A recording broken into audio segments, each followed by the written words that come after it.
প্রিয় ভাইয়ের আমার, দেখেন তাহলে সারা পৃথিবী এক সময় কিছুই ছিল না। সর্বপ্রথম তৈরি হলো একটি মুক্তা। একটি মুক্তা থেকে 20 কোটি বর্গমাইল জায়গা জুড়ে আল্লাহ রাব্বুল আলামিন সারা পৃথিবীকে পানিময় করে দিলেন। অতঃপর সারা পৃথিবী যখন পানিময় ছিল, পৃথিবীর সে ঠিক মাঝখানটিতে আল্লাহ রাব্বুল আলামিন পানির যে স্রোত, যে ফেনা, এখান থেকে মাটি তৈরি করলেন। সেই প্রিয় মুসল্লিনা কেরাম, আমাদের আলোচনা চলছিল ইসলামের গুরুত্বপূর্ণ একটি স্তম্ভ, ভিত্তি, পবিত্র হজ সম্পর্কে। ইনশাল্লাহ আজকে আমরা আলোচনা করব পবিত্র কাবা সম্পর্কে। নিশ্চয়ই পবিত্র কাবা আল্লাহ প্রদত্ত অশেষ রহমতের মধ্যে একটি রহমত। যেই কাবায় আল্লাহ রাব্বুল আলামিন প্রতিদিন 120টি করে রহমত বর্ষণ করেন। সুবহানাল্লাহ। প্রিয় ভাইয়ের আমার, পবিত্র কাবা শরীফের ইতিহাস যদি আমরা জানতে চাই, তার পূর্বে আমাদের জানতে হবে পৃথিবীর ইতিহাসটা কি। প্রিয় ভাইয়ের আমার, আমরা সকলেই জানি একটা সময় আজকে পৃথিবীতে যা কিছু রয়েছে, আজকে পৃথিবীর অস্তিত্বে যা কিছু দেখতে পাই, কোনো কিছুই একটা সময় ছিল না। আমরা ছিলাম আগে? আমাদের বাপদাদারা ছিল? কেউ ছিল না। এই যে সুন্দর শস্য শ্যামল ফসল ভরা জমি, পাহাড় পর্বত নদী নালা, কত কিছু, কত মনোরম দৃশ্য, চমৎকার দৃশ্য আমরা দেখতে পাই, কি নয়নাভিরাম দৃশ্য আমরা দেখতে পাই। এগুলো কি একটা সময় ছিল? একটা সময় পৃথিবীর অস্তিত্বই ছিল না। তাহলে পৃথিবীটা এটা কিভাবে অস্তিত্ব পেল? পৃথিবীটা কিভাবে সৃষ্টি হলো, কিভাবে সূচনা হলো? প্রিয় ভাইয়ের আমার, মুফাসসিরিনে কেরাম বলেছেন, এই যে সুন্দর পৃথিবী একটা সময় এটা ছিল না। প্রথমত এই সারা পৃথিবী শুধু পানি আর পানি ছিল। কি ছিল? শুধু পানি আর পানি। এখন প্রশ্ন, যখন পৃথিবীতে পানিও ছিল না, তখন পৃথিবীতে কি ছিল? প্রশ্ন হয় না? প্রিয় ভাইয়ের আমার, সর্বপ্রথম আল্লাহ রাব্বুল আলামিন একটা মুক্তা সৃষ্টি করেন। কি সৃষ্টি করেন? মুক্তা, ছোট্ট একটি মুক্তা। অতঃপর আল্লাহ রাব্বুল আলামিন মুক্তাকে নির্দেশ দেন, মুক্তা তুমি তোমার ভিতর থেকে পানি প্রবাহিত করো, পানি বের করো। প্রিয় ভাইয়ের আমার, এরপরে মহান রবের নির্দেশে ছোট্ট একটি মুক্তা থেকে আল্লাহ রাব্বুল আলামিন প্রায় 20 কোটি বর্গ মাইল জায়গা জুড়ে পানির একটি চাকা তৈরি করলেন। সুবহানাল্লাহ। চিন্তা করা যায়? এবার প্রশ্ন হচ্ছে, ছোট্ট একটি মুক্তা, এই ছোট্ট মুক্তা থেকে আল্লাহ রাব্বুল আলামিন এই যে 20 কোটি বর্গ মাইল জায়গা জুড়ে পানি বিস্তৃত করে দিলেন, এটা কিভাবে সম্ভব? প্রিয় ভাইয়ের আমার, এটা যদি আমরা বুঝতে চাই, আমাদেরকে ফিরে যেতে হবে। আল্লাহ রাসূল সাল্লাল্লাহু আলাইহি ওয়াসাল্লাম তিনি একটি সফরে যাচ্ছিলেন। তো যাওয়ার সময় অনেক সাহাবা, তাদের পানিও শেষ হয়ে যায়। অতঃপর আল্লাহ রাসূল সাল্লাল্লাহু আলাইহি ওয়াসাল্লাম সকল সাহাবাদেরকে তাদের পানির পাত্র থেকে 1 ফোঁটা করে পানি একটি জায়গায় ঢালতে বললেন। সকল সাহাবায়ে কেরাম বোতলের কোণে জমে থাকা 1 ফোঁটা পানি একটা পাত্রে ঢাকলেন। অতঃপর আল্লাহ রাসূল সাল্লাল্লাহু আলাইহি ওয়াসাল্লাম তার শাহাদাত আঙ্গুল পাত্রে রাখলেন। রাখার সঙ্গে সঙ্গে এত পানি আল্লাহ রাব্বুল আলামিন দিয়েছিলেন, সাহাবাদের যত পাত্র ছিল সব পাত্র ভরে রাখলেন। তৃপ্তি সহকারে তারা পানি পান করলেন। শুধু তাই না, তাদের যে জীবজন্তু এগুলোর পানির খাবারের ব্যবস্থা করে দিলেন। সুবহানাল্লাহ। চিন্তা করা যায়। মোট কথা হচ্ছে, এখানে আল্লাহ রাসূলের মুজিজা এবং মহান আল্লাহ রাব্বুল আলামিনের কুদরত ছিল। সুতরাং আল্লাহ যদি মুক্তাকে বলেন মুক্তা পানি বের করো, এটা অবশ্যই সম্ভব না? প্রিয় ভাইয়ের আমার, আমি আপনাদেরকে আরও চমৎকার একটি উদাহরণ দিচ্ছি। আপনারা বটবৃক্ষ দেখেছেন? বটগাছ দেখছেন না? এই যে বটবৃক্ষ, এই বটবৃক্ষে হাজার হাজার মানুষ কি করে? ছায়া নেয়, তাই নাই না? প্রিয় ভাইয়ের আমার, এই যে বটবৃক্ষ, এটা কি একদিনে এত বড় হয়েছে? একদিনে কি এত বড় ছিল? না, বরং এটা ছোট্ট একটা বীজ ছিল, অঙ্কুর ছিল, তাই না? অতবর ছোট্ট একটা বীজ থেকে আল্লাহ রাব্বুল আলামিন যদি কালের বিবর্তনে এত বড় একটা গাছ তৈরি করতে পারেন, তাহলে আল্লাহ ছোট্ট একটা মুক্তা থেকে কেন এত পানি বের করতে পারবেন না? অবশ্যই সম্ভব না? অবশ্যই সম্ভব। প্রিয় ভাইয়ের আমার, তাহলে এই পৃথিবী একদিন ছিল না, পৃথিবী একদিন ছিল না। অতঃপর আল্লাহ ছোট্ট একটি মুক্তা তৈরি করলেন। এই মুক্তা থেকে 20 কোটি বর্গ মাইল জায়গা জুড়ে আল্লাহ রাব্বুল আলামিন পানির ফোয়ারা বর্ষণ করে দিলেন। সুবহানাল্লাহ। এখন তো সারা পৃথিবী সর্বত্রই শুধু পানি আর পানি। আজ অবধি পর্যন্ত সারা বিশ্বের ৭৮ ভাগ হচ্ছে পানি, মাত্র ২২ ভাগ হচ্ছে মাটি। সারা বিশ্বের অবস্থা হচ্ছে এরকম। সেই সময়টা সারা পৃথিবী কি ছিল? শুধু পানি আর পানি ছিল। প্রিয় ভাইয়ের আমার, অতঃপর আল্লাহ রাব্বুল আলামিন ফেরেশতাদের সাথে আলোচনা করলেন। وَإِذْ قَالَ رَبُّكَ لِلْمَلَائِكَةِ إِنِّي جَاعِلٌ فِي الْأَرْضِ خَلِيفَةً। স্মরণ করুন সেই সময়ের কথা যখন আল্লাহ ফেরেশতাদের সাথে পরামর্শ করেছিলেন, হে ফেরেশতারা, ইন্নী জাইলুন ফিল আরদি খলিফা, আমি আমার পৃথিবীতে আমার প্রতিনিধি পাঠাতে চাই, খলিফা পাঠাতে চাই, মানুষ বানাতে চাই। ফেরেশতারা সেদিন বলেছিল যে কেন আপনি মানুষ সৃষ্টি করবেন? মানুষ সৃষ্টি করলে তারা পৃথিবীতে ঝগড়া ফাসাদ অনেক কিছু করবে, আমরাই তো আপনার ইবাদত করছি। প্রিয় ভাইয়েরা আমার, তখন আল্লাহ বলেছিলেন, ইন্নী আ'লামু মা লা তা'লামুন, ফেরেশতারা, আমি যা জানি তোমরা তা জানো না। প্রিয় ভাইয়েরা আমার, অতঃপর আল্লাহ রাব্বুল আলামিন যখন ফেরেশতাদের সে পরামর্শ করলেন যে আমি মানুষ পাঠাতে চাই, যখনই আল্লাহ রাব্বুল আলামিন এই পরামর্শ করলেন, পরামর্শ করার সঙ্গে সঙ্গেই এই যে আল্লাহ সারা পৃথিবী পানি দিয়ে ভরে দিলেন, এই পানির মধ্যে এক ধরনের তরঙ্গ সৃষ্টি হয়ে গেল। সুবহানাল্লাহ। ঝিনুক থেকে যখন পানি বের হলো তখন পানিটা স্থির ছিল, ঢেউ ছিল না। কি ছিল না? ঢেউ ছিল না, এটা এমনিই ছিল। যখনই আল্লাহ বললেন, আল্লাহ যখন ফেরেশতাদেরকে বললেন আমি মানুষ বানাতে চাই, যে মানুষেরা আমার ইবাদত করবে, নদী চিন্তা করলো, পানি চিন্তা করলো, হাইরে আমার উপর মসজিদ হবে, আমার উপর মাদ্রাসা হবে, আমার উপর আল্লাহর গুণগান হবে, এই আনন্দে উদ্বেলিত হয়ে আত্মহারা হয়ে এই পানির মধ্যেও এক ধরনের ঢেউয়ের তরঙ্গ সৃষ্টি হয়ে গেল। সুবহানাল্লাহ। ঢেউয়ের তরঙ্গ কি এমনি আসছে? এটারও একটা ইতিহাস আছে। প্রিয় ভাইয়ের আমার, এরপরে দেখেন, অতঃপর ফেরেশতারা বলল যে আপনি কেন মানুষ সৃষ্টি করবেন? আমরাই তো আপনার ইবাদত করি। আল্লাহ বলেছিলেন আমি যা জানি তোমরা তা জানো না। প্রিয় ভাইয়ের আমার, অতঃপর আল্লাহ রাব্বুল আলামিন যখন পুরো পানি দিয়ে সারা পৃথিবী ছেড়ে দিলেন, ছেড়ে দেওয়ার পর পানির ভিতর যে তরঙ্গ সৃষ্টি হয়, এই তরঙ্গ সৃষ্টি হতে হতে নির্দিষ্ট একটি জায়গা, যে জায়গা আজ কাবা শরীফ নির্মিত হয়েছে, এই জায়গায় আল্লাহ রাব্বুল আলামিন তার কুদরতের একটা তাজাল্লি ফেললেন। সুবহানাল্লাহ।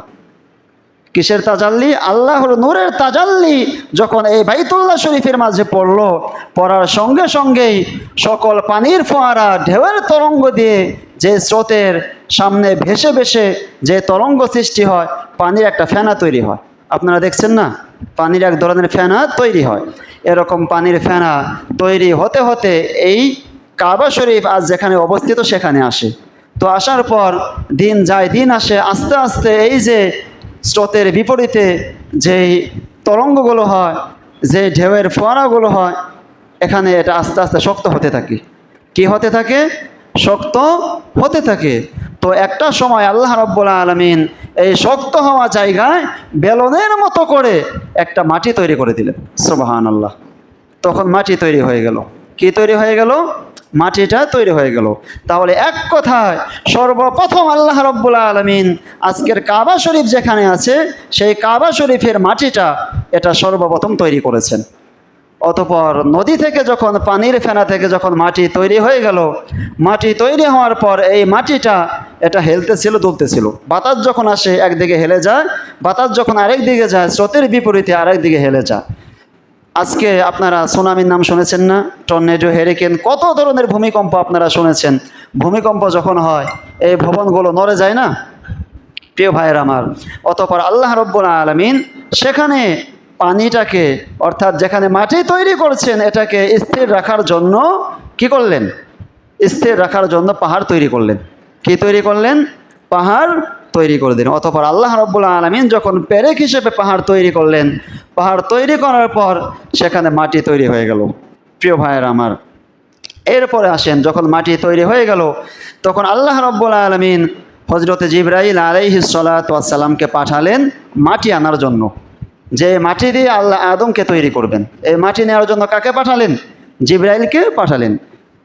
জিবরাইল আসলেন, আসার পর মাটির সাথে কথা বললেন। মাটি বলল, আরে আমি আমার চামড়া দিতে পারবো না, আমি আমার চামড়া দিতে পারবো না।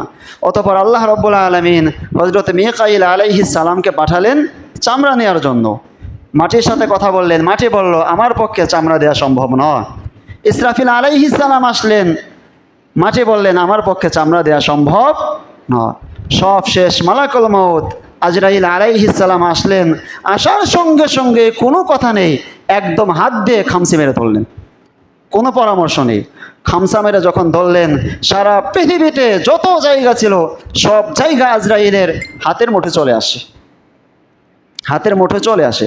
তাহলে আজরাইল তার দেহ কত বড় চিন্তা করা যায়। তার হাত যদি সারা পৃথিবী ছেয়ে যায় তাহলে তার দেহটা কত বড় হবে চিন্তা করা যায়। এত বড় দেহ, আকৃতি বিশিষ্ট আজরাইল তিনি মাটিকে খামচে ধরলেন। ধরার পর তিনি মাটি আল্লাহ রাব্বুল আলামিনের কাছে নিলেন। অতঃপর আল্লাহ রাব্বুল আলামিন সেই মাটি থেকে, সর্বপ্রথম মাটি থেকে হযরতে আদম আলাইহিস সালামকে তৈরি করলেন। সুবহানাল্লাহ। এজন্যই হাদিসে বর্ণিত হয়েছে, কুল্লুকুম বানু আদমা, তোমরা প্রত্যেকে হচ্ছ আদমের সন্তান। কার সন্তান? আদমের সন্তান। ওয়া আদামু মিন তুরাবিন, এবং আদম হচ্ছে মাটির তৈরি। আদম কিসের তৈরি? মাটির তৈরি। প্রিয় ভাইয়ের আমার, অতঃপর সেই মাটি থেকে আল্লাহ রাব্বুল আলামিন হযরতে আদম আলাইহিস সালামকে তৈরি করলেন।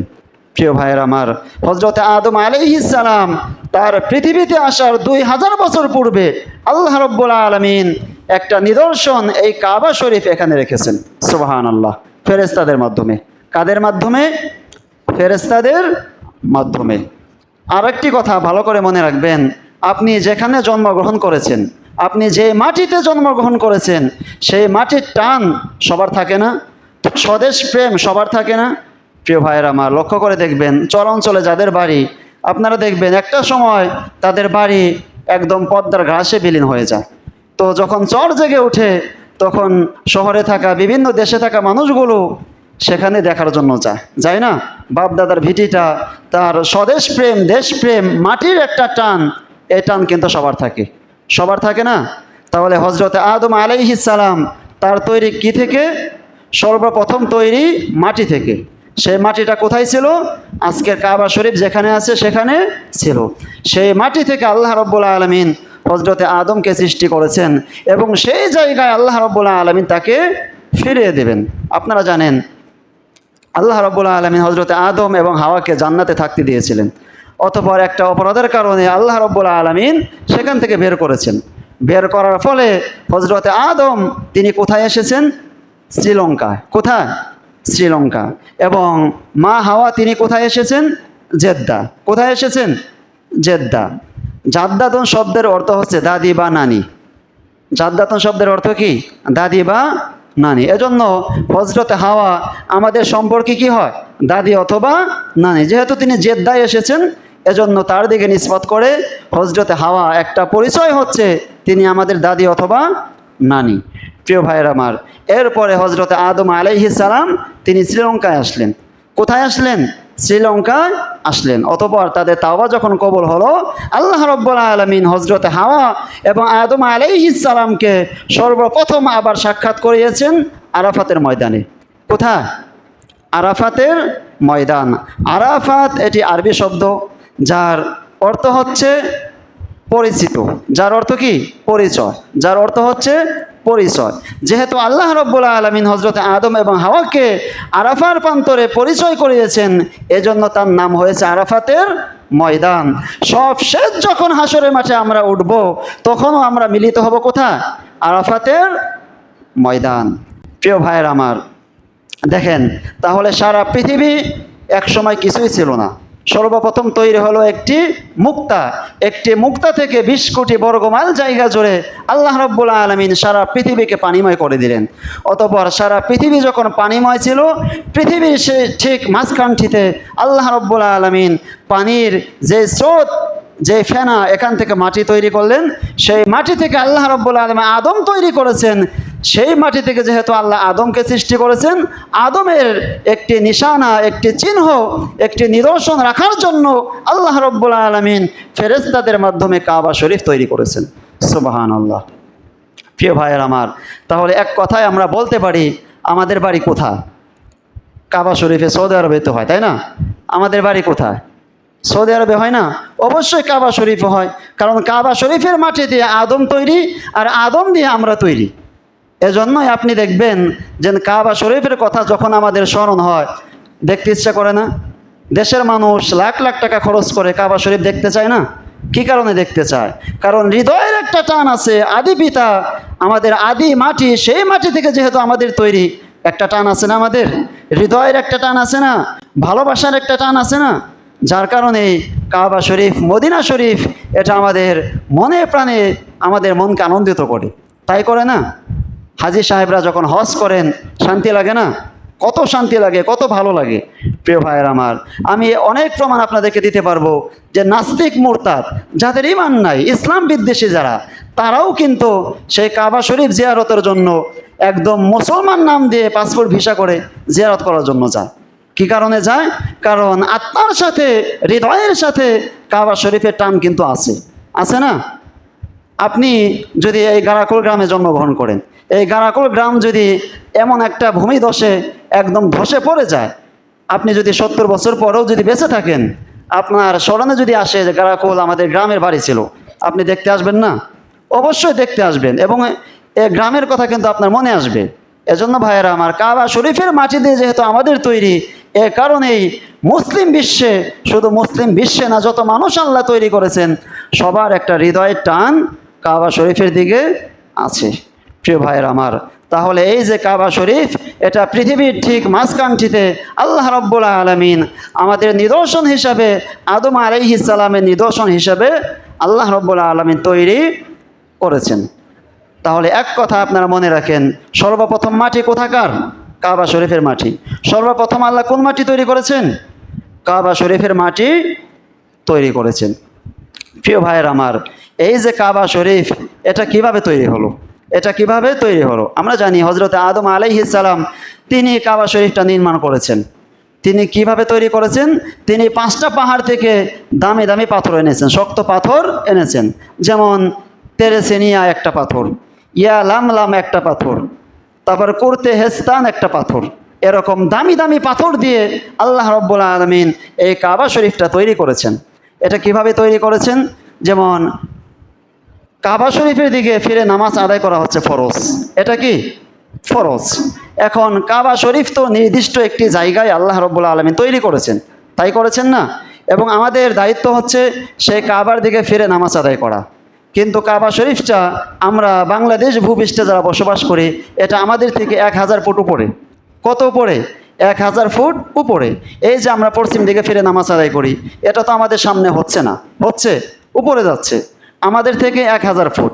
ঠিক আমেরিকাতে যারা অবস্থান করেন, তাদের ঠিক মাথার উপরে।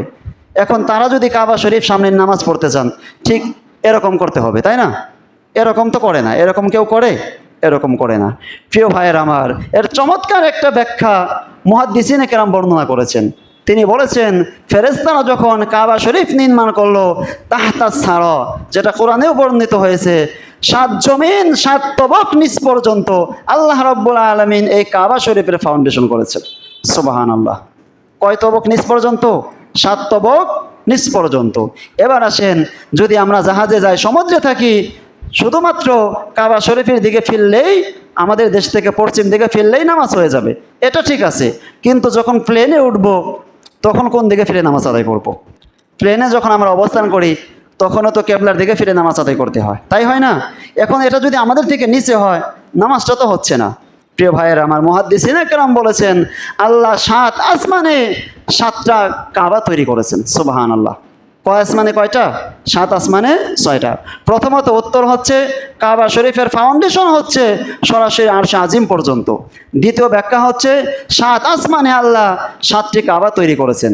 প্রথম, দ্বিতীয়, তৃতীয়, চতুর্থ, পঞ্চম, ষষ্ঠ, এরপরে সপ্তাকাশে আল্লাহ রাব্বুল আলামিন একটা কাবা তৈরি করেছেন, যেটার নাম বাইতুল মামুর। যেটার নাম কি? বাইতুল মামুর। এবং এই বাইতুল মামুর, এটা হচ্ছে সকল ফেরেশতাদের কেবলা। কাদের কেবলা? ফেরেশতাদেরকে কেবলা। আর আমাদের জন্য আল্লাহ রাব্বুল আলামিন এ সকল কেবলাগুলো তৈরি করেছেন। সুবহানাল্লাহ। চিন্তা করা যায়? কি চমৎকার চমৎকার ব্যাখ্যা মুহাদ্দিসিনে কেরাম বলেছেন। এটা যে অবশ্যই আল্লাহর নিদর্শন, এখানে যে আল্লাহর কুদরত আছে, এখানে সন্দেহের কোনো অবকাশ নাই। অবকাশ আছে? অবকাশ নাই। প্রিয় ভাইয়ের আমার, এরপরে যখন আল্লাহ রাব্বুল আলামিন কাবা ঘরটা তৈরি করলেন, হযরতে আদম আলাইহিস সালাম তার প্রাচীন নিদর্শন আল্লাহ রাব্বুল আলামিন এখানে রেখে দিলেন। প্রিয় ভাইয়ের আমার, এখন প্রশ্ন হচ্ছে, এই যে কাবা শরীফ, সেখানে ফিরে নামাজ আদায় করতে হয়। কি করতে হয়? নামাজটা আদায় করতে হয়। ফেরেশতারা যখন এই কাবা শরীফ নির্মাণ করছিলেন, তখন নির্দিষ্ট কিছু পাথর দিয়ে কি করছিলেন? নির্মাণ করছিলেন। সব শেষ হযরত ইব্রাহিম আলাইহিস সালাম নবীদের মধ্যে তিনিও কি করেছেন? হযরত ইব্রাহিম আলাইহিস সালাম তিনিও একবার কাবা শরীফটা পুনর্নির্মাণ করেছেন, সংস্কার করেছেন। তিনি যখন যে পাথর দিয়ে কাবা শরীফ নির্মাণ করেছিলেন, কিছু পাথর বেঁচে যায়। কিছু পাথর কি হয়? কাবা শরীফটা নির্মাণের পর, হাতিমে কাবা এটা নির্মাণের পর বেঁচে যায়। অতঃপর বেঁচে যাওয়ার পর আল্লাহ রাব্বুল আলামিন আমাদের জন্য একটি সান্ত্বনা দিলেন, যাদের টাকা আছে তারা তো কাবা শরীফ দেখে তাদের চোখের প্রশান্তি পাবে, যাদের টাকা নাই, যারা গরিব মানুষ, তারা কি করবে? তারা কি করবে? অতঃপর আল্লাহ রাব্বুল আলামিন ইব্রাহিম আলাইহিস সালামকে বললেন, আপনি কুবাইস পাহাড়ে ওঠেন। কি পাহাড়? বনু কুবাইস। আজকে সৌদি আরবের বাদশাহ যারা নির্বাচিত হন, তারা ওই বাড়িটিতে থাকেন। পাহাড়ের উপরে বাড়ি করা আছে, সেখানে তারা থাকেন।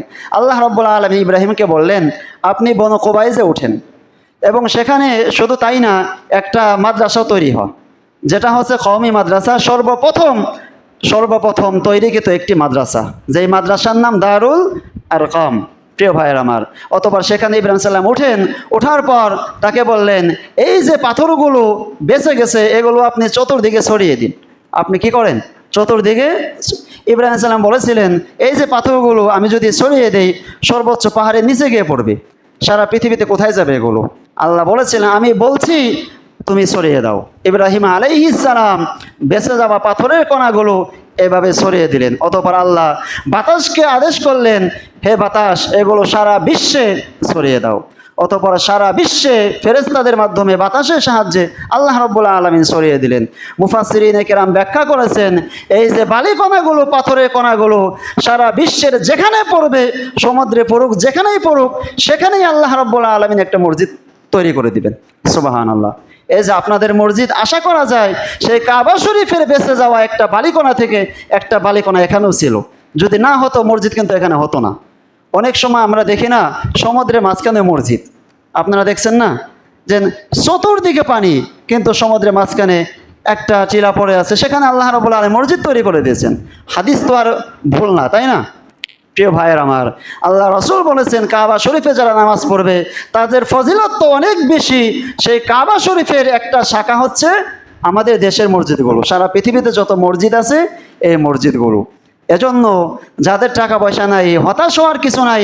আপনি মনে মনে ভাববেন যে, যেমন ইসলামী ব্যাংক, এটা মূল শাখা হচ্ছে মানিকগঞ্জে, কিন্তু কাছারি মাঠ, এখানে এটার ব্রাঞ্চ আছে না, এজেন্ট শাখাগুলো আছে। কাবা শরীফ এটা হচ্ছে আমাদের মূল ভবন, কিন্তু সারা বিশ্বে যত মসজিদ আছে সবগুলোই হচ্ছে কাবা শরীফের একটা শাখা।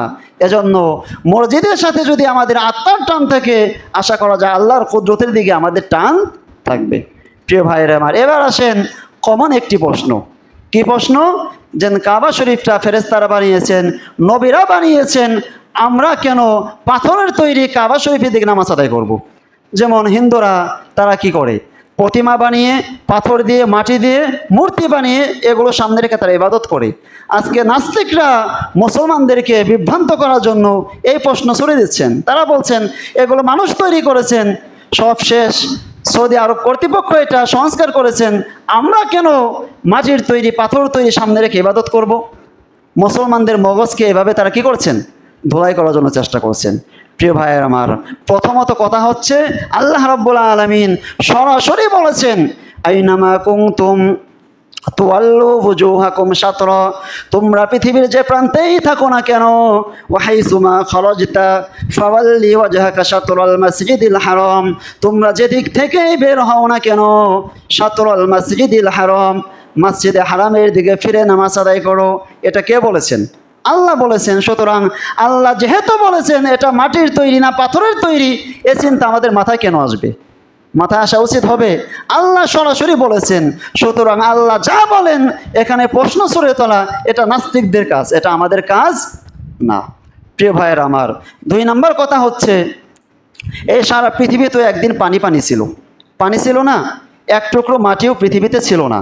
অতঃপর আল্লাহর কুদরতের তাজাল্লি যখন কাবা শরীফের দিকে পড়ে, অতঃপর পানির যে ফেনা এখান থেকে ঢেউয়ের তরঙ্গের সাহায্যে যখন মাটি তৈরি হয়, এই মাটিটা এটা কি এমনি হয়েছে? সরাসরি আল্লাহর কুদরত এই মাটির উপর পড়ছে। সুতরাং আল্লাহর কুদরত যে মাটিতে আছে, আল্লাহর সরাসরি নিদর্শন যে কাবাতে আছে, এখানে এরকম প্রশ্ন করা আমাদের উচিত হবে? এরকম প্রশ্ন শুনে বিভ্রান্ত হওয়া উচিত হবে? সুতরাং কাবা শরীফের দিকে ফিরে নামাজ আদায় করা এটা আমার মহান রবের নির্দেশ, আল্লাহর নির্দেশ। সুতরাং আল্লাহ বলেছেন আমরা করব, এখানে কোনো প্রশ্ন নিয়ে দ্বিমত আমরা করব না।